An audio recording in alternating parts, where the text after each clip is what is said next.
Part 2. The Westcountry and the Path. Before I go into any more detail about my preparations for walking the path, I thought it would be useful to tell you all a little bit about the path itself and the region it goes through. As you can see from the map that should be on the screen now, the Southwest Coast Path circumnavigates England's southwest peninsula, an area known locally as the Westcountry. At its core, this region is made up of the counties of Cornwall, Devon, Somerset and Dorset. There's some debate as to whether Gloucestershire, Wiltshire and Hampshire are also included, but given that this is a book about the SWCP, I'm only going to worry about the counties that the path actually runs through. Besides which, there are many natives of Cornwall who consider it a country rather than a county and wouldn't appreciate their homeland being described as a region of England any more than a proud Scotsman would. The main facts about the path are reasonably well known, but just to give you a quick run through. At 630 miles long, it's the longest national trail in the UK. It starts in the town of Minehead in Somerset and finishes at Southaven Point near Poole in Dorset. Oh, and Raynor Wynne wrote a famous book about it called The Salt Path.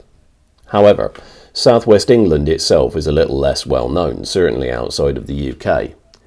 Like many regions outside of London and the southeast, the West Country isn't particularly well represented or well known to those who aren't either a resident or a regular visitor.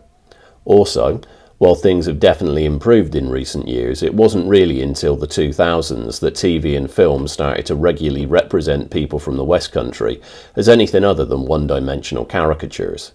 Before Broadchurch, Bill Bailey and Stephen Merchant came onto the scene, the typical West Country character in a film or TV programme was an ignorant, ruddy-faced farmer who sang about combine harvesters, favoured superstition over science and poked at outsiders with a sharpened pitchfork while shouting, "Get off my land!"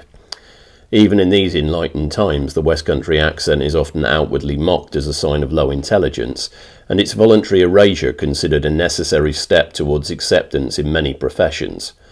While the consequences of these attitudes certainly aren't severe or limiting enough for them to be considered discriminatory, they certainly don't come from a place of kindness, understanding, affection or respect. While it's certainly not the only region of the UK, or indeed the world, to be defined almost entirely by caricature, it is one of the few where opposing narratives are often downplayed or ignored. There's plenty of stereotypes about the people of Northern England, Scotland and Wales, but there's also a raft of historical and cultural miscellanea that's readily available to countermand them.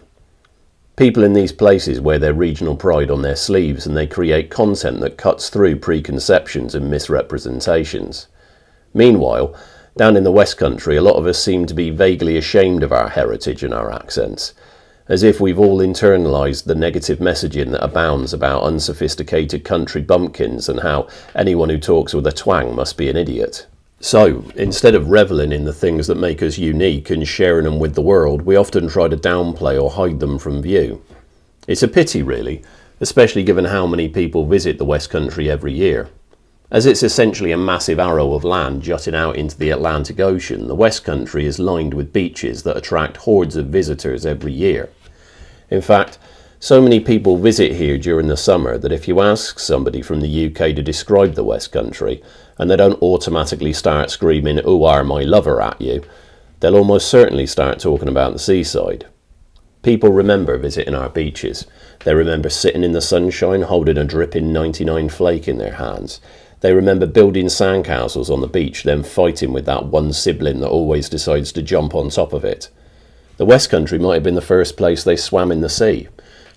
For many, it's the place they first tasted fish and chips, ate a Cornish pasty or tried a cream tea. For many people, these are beloved experiences, but they're not the only things that make our region wonderful.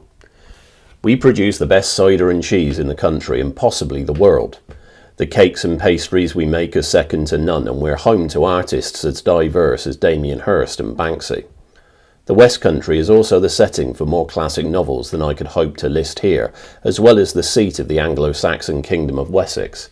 King Alfred, the only British monarch to ever be ennobled the Great, came from the West Country.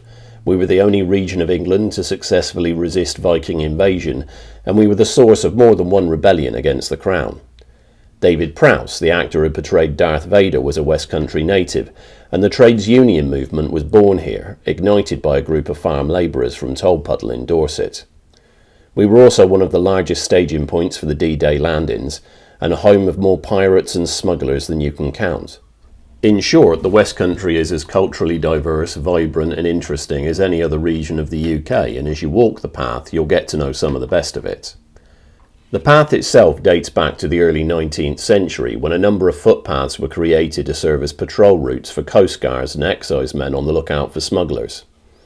While smuggling had always been present in the southwest of England due to its relative isolation, miles of coastline and proximity to Europe, it reached its peak in the late 18th and early 19th centuries. Around this time, a number of factors, including the loss of revenue from America after 1776 and the cost of the Napoleonic Wars that followed, led the government to increase the import duty on a variety of goods, for example tea, brandy, wine, lace and silk, to an astronomical level. So, not letting the opportunity pass them by, many local sailors established themselves as free traders in order to supply these luxuries to those who didn't wish to pay said tax. Given that those buying the goods were usually the most powerful members of local society, and the proceeds from the trade often supported communities that would have otherwise starved, smugglers generally operated with impunity and were often seen as local heroes. As you can imagine, the taxman wasn't too happy about this situation, so the government at the time built the aforementioned network of footpaths in order to keep an eye on the most notorious smuggling hotspots. The Admiralty then took over the administration of the paths in 1856 and oversaw them up until 1913, at which point things all get a bit vague. Despite a pretty thorough internet search and a few hours scouring the local history section of Weymouth Library, I wasn't able to find anything out about the path once it was abandoned by the Admiralty. However, given how important the UK's coastline has always been to its national defence, it's likely that the Ministry of Defence would have taken over the administration of many of the footpaths, certainly during the Second World War. Any that were not needed by the MOD would probably have been taken over by private landowners and local authorities. Either way, the path certainly didn't seem to exist as a cohesive entity at this time. This changed on the 5th of May 1973 when the South West Coast Path Association, SWCP, was formed at a meeting in Newton Abbot, Devon. At this time, the association was relatively small and spent the majority of its time trying to connect the many intermittent and often neglected sections of the path into a fully connected trail.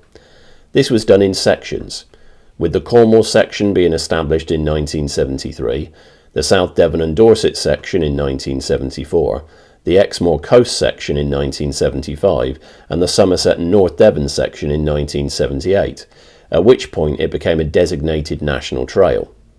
While the Isle of Portland wasn't added to the official route until 2003, the bulk of the path was established during these years. However, it was far from finished, and the association worked tirelessly from the early 1980s to the 2010s to prevent development near the path, secure rights of way and create systems for trail maintenance, until the path we know today came into being.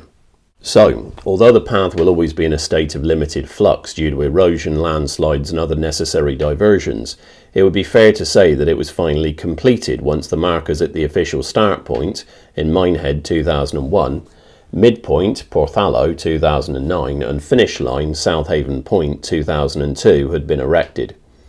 Therefore, despite being originally built around 200 years ago, the SWCP is a relatively new long-distance hiking trail. As a result, you won't find a lot of the trail infrastructure that you might take for granted in places like the US. At the time of writing, there are no permanent trail shelters, dedicated hiker hostels or permitted camping systems, and trail magic is relatively thin on the ground. However, what you will find is an amazing variety of landscapes and ecosystems. Over the course of its route, the path goes through coastal towns that look like they belong in Tuscany, valleys with a rugged beauty you'd be hard-pressed to find outside of Iceland, and more sites of historical significance than you can wave a stick at. There's sheer white cliffs, ancient heathland, countless nature reserves, beaches of all kinds, the remnants of both industry and defence, 5 different areas of outstanding natural beauty, a national park and a UNESCO World Heritage Site. However, the best thing about the path is its accessibility. Although there are some extremely rugged sections, the path intersects with civilization on a daily basis.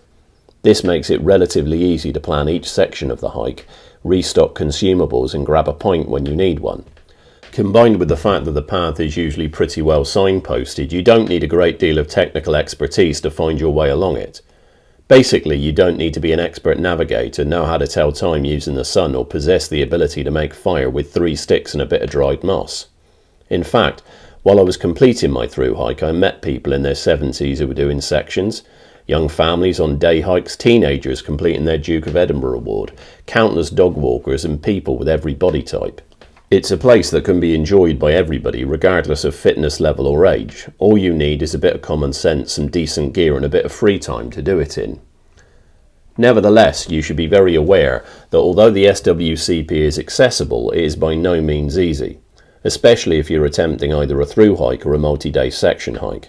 For instance, over the course of its 630 miles, there's approximately 115 feet, or 3,505 metres of ascents and descents, making it comparable to climbing Mount Everest 4 times. Plus, I can tell you from personal experience, a great many of those climbs are bloody vicious. You also need to be prepared for the fact that you will often find yourself walking along the edges of sheer cliffs in blustery winds and crossing exposed headlands in the worst of weather. It'll be a challenge, but it'll be one of the best experiences of your life.